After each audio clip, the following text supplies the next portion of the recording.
Hello, everyone, and welcome. I am absolutely thrilled to have all of you BEd students here today. Now, I know what you're thinking. You've probably studied grammar in school, right? But today, we're doing something a little different. Our goal is to go way beyond just memorizing rules from a textbook. We're going to learn how to actually use adjectives practically in your very own classrooms. Okay, let's dive right into this.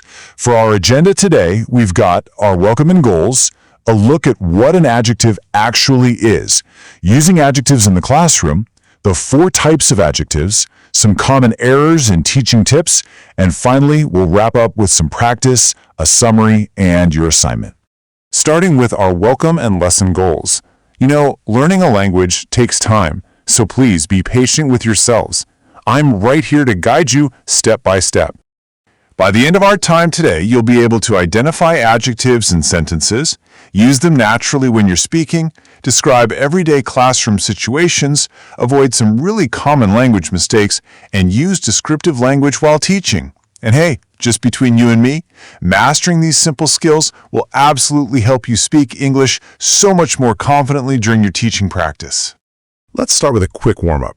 Imagine you walk into your classroom, and on your table there are 2 books. Book A is old, dusty, and torn. Book B is new, colorful, and well-organized.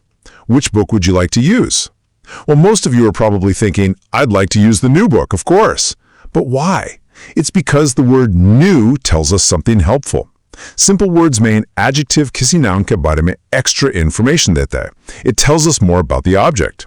Words like old, new, and colorful, they give us that crucial extra information.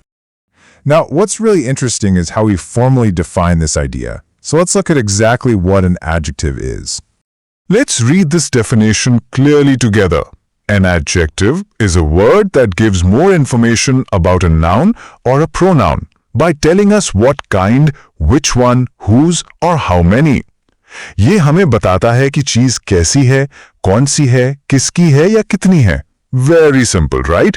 For example, we could say a happy student or 3 red apples.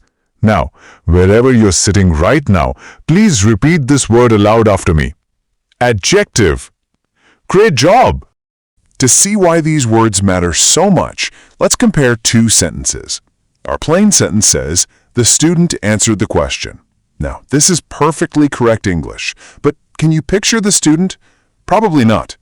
Now listen to the descriptive sentence. The confident student answered the difficult question. Notice how words like confident and difficult instantly add color and meaning. It makes it so much easier to imagine the situation in your mind, doesn't it? So, why does all this matter for us? Let's talk about adjectives in the classroom and connect this grammar directly to your daily life as a teacher. Imagine you're teaching grade 6. You give an instruction. Take out your notebook. What happens? Well, some students take out a mathematics notebook, some pull out a science notebook, and some just sit there looking completely confused. This is an unclear instruction. But listen to this precise instruction. Take out your English notebook. Instantly, everyone understands. Adding just one simple adjective, English, solves the communication breakdown completely. Let's look at another common scenario. A teacher says, answer the questions. The students naturally ask, which questions, ma'am? It's just too vague. Now instead, the teacher says, answer the first 5 questions. Suddenly, the instruction is perfectly precise. So the crucial point here is this. Adjectives make your teacher instructions clear and highly effective. Now that we know why they're so useful, let's break them down into categories. We're going to look at the 4 main types of adjectives. There are 4 main questions that adjectives answer. Number 1, what kind? For example, a beautiful classroom or a careful teacher. Number 2, which one? Like this book or those chairs. Number 3, how many? Like 5 students or several teachers. And number 4, whose? Like my notebook or their classroom. Quantity का मतलब कितने और possession का मतलब किसका. Understanding these 4 categories helps you structure your thoughts perfectly. Let's see this in action. I'm going to read a short classroom dialogue. Listen carefully. Good morning, class. Please open your English textbook to page 23. we are going to read a short, funny story about a clever boy. Okay, now I want you to mentally identify the describing words. Did you spot them? English describes the textbook. 23 tells us which page. Short and funny describe the story, and clever describes the boy. Next up, let's shift our focus to refining your speaking skills with some common errors and teaching tips. We'll look at a few hurdles and how to easily fix them. So, here are some common mistakes we often hear. Sometimes people say the classroom is full with students, but the correct English is the classroom is full of students. Another common mistake is saying he is a very intelligent teacher. Now this is incorrect because intelligence is a noun. The word we want is the adjective, which is intelligent. So the correct sentence is, he is a very intelligent teacher. Now for a very important teaching tip. As a future teacher, please try to stop saying good every single time a student speaks. You know, good answer, good boy, good job. It becomes a bit boring for the kids. Instead, try using specific adjectives. Try saying things like excellent answer, creative answer, logical answer, well-organized answer, or thoughtful answer. Using specific adjectives provides much better feedback to young learners, and it shows them exactly what they did well. We've covered a lot today. Now it's time to lock in that knowledge with some practice, a summary, and your assignment. Let's do a little live quiz. Listen to this sentence and choose the best adjective to fill in the blank. She is a blank teacher.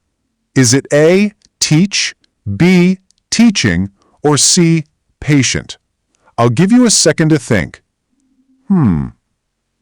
If you chose C, patient, you are absolutely correct. Patient is the adjective describing the teacher. Let's try just one more. Please use a blank notebook. Is it A, blue, B, beautifully, or C, beauty? Think about which word actually describes the notebook. Yes, the correct answer is A, blue. Blue is the describing word here. Great job. Let's quickly review our key takeaways for today. First, adjectives give extra info about nouns or pronouns. Second, they describe quality, number, possession, and identity. Third, they are absolutely essential for giving clear classroom instructions. And fourth, they make your teacher feedback precise and engaging. And this brilliantly illustrates how a simple grammar definition is actually a powerful professional teaching skill. Here is your final assignment before our next lesson. First, a speaking activity. I want you to look around your room right now and describe 3 objects aloud, using 2 adjectives for each. For example, a small wooden table. Second, a writing activity. Write 10 classroom instructions for a grade 5 class using adjectives. So think about this. How much smoother is your teaching practice going to be tomorrow now that you know the secret power of a well-placed adjective? I literally can't wait to see how you use them. Thank you so much for learning with me today, and I'll see you in our next lesson.